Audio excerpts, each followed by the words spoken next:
இந்த சரியான தருணத்தில் தோழருடைய நினைவேந்தல் கூட்டத்தை ஏற்பாடு செய்த பாலாறு பாதுகாப்பு விழிப்புணர்வு இயக்கத்திற்கு நான் சார்ந்திருக்கும் புதிய ஜனநாயக தொழிலாளர் முன்னணி சார்பாக புரட்சிகர வணக்கத்தை தெரிவிச்சுக்கிறேன். தோழருடைய பழக்கம் அப்படின்னு பாத்தீங்கன்னா குறிப்பான ஒரு 2-3 டைம் தான் அவர்கிட்ட வந்து பார்த்திருப்பேன், பேசியிருப்பேன். எல்லாத்துலயும் கராத்தன்மை, எல்லாரையும் விமர்சனம் பண்றதுல தோழர் முடிக்க முடியாது. எதையும் கராரா பேசுவாரு. தப்புனா தப்புதான், அதை மாற்று கருத்தே இல்லை.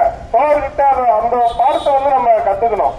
இன்னைக்கு தோழரை நினைவு கூறணும் அப்படின்னா குறிப்பா இந்த வேலூர்ல எவ்வளவு மக்கள் இருந்தாலும் இந்த மக்களுக்கு உயிர் ஆதாரமா விளங்கக்கூடிய அந்த குடிநீர் இன்னைக்கு நஞ்சா போகுது அப்படின்னு எங்கேயோ இருந்து கடைக்கோடியில தொடர்ந்து தன்னுடைய மூச்சு காற்று நிக்கிற வரைக்கும் அந்த பாலரை பாதுகாக்கணும்னு போராடி நமக்கு ஒரு விழிப்புணர்வு கொடுத்திருக்காரு. அந்த தோழர் என்ன சொல்ல வராரு, இந்த மக்கள் சுத்தமான குடிநீர் குடிக்கணும், இந்த பாலாரை ஆறா மாத்திருக்கிறாங்க அப்படின்னு விழிப்புணர்வு. அதே மாதிரி பாலாறு பாதுகாப்பு இயக்கம் சார்பாக ஒரு வெளியீடு வெளியிட்டிருக்கிறாங்க.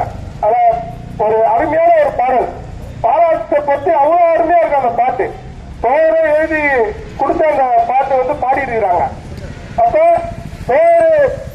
81 வயசுல மறைஞ்சாலும் நமக்கு ஒரு முன்னுதாரணமா இன்னைக்கு செயல்பட்டு போயிருக்கிறாரு. அவர் விட்டு சென்ற பாதைய நாம தொடரணும்.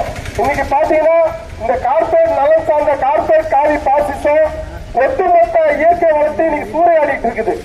அப்ப அதுக்கு எதிராக நம்ம களம் காணணும் என்று நம்ம தோழர் நமக்கு இப்ப சொல்லி இருக்கிறாரு. அப்ப நாம வெறுமனே காசு பணம் அப்படின்னு நம்ம சொத்து மொத்த சேர்த்து வச்சுக்கிறது மட்டும் இல்ல, இந்த கார்பரேட் காவி பாசத்தை வீழ்த்தணும். அப்பதான் நம்ம இந்த இயற்கை வளங்களை காப்பாற்ற முடியும். ஏன்னா இன்னைக்கு பாத்தீங்கன்னா தண்ணி தயாரிக்க வித்துட்டான், மலையில தயாரிக்க வித்துட்டான், இப்படி எல்லாத்தையும் இயற்கை வளங்களை தயாரிக்க வித்து வருகிறான். அப்ப அதுக்கு எதிராக நம்ம போராடணும் போல சொல்றாரு. அப்ப இந்த நினைவு நாள்ல நாம் ஒவ்வொருவரும் இயற்கை வளத்தை பாதுகாக்கணும் அப்படின்னா நாம் அனைவருமே இன்னைக்கு ஒன்று சேர வேண்டியதா இருக்குது.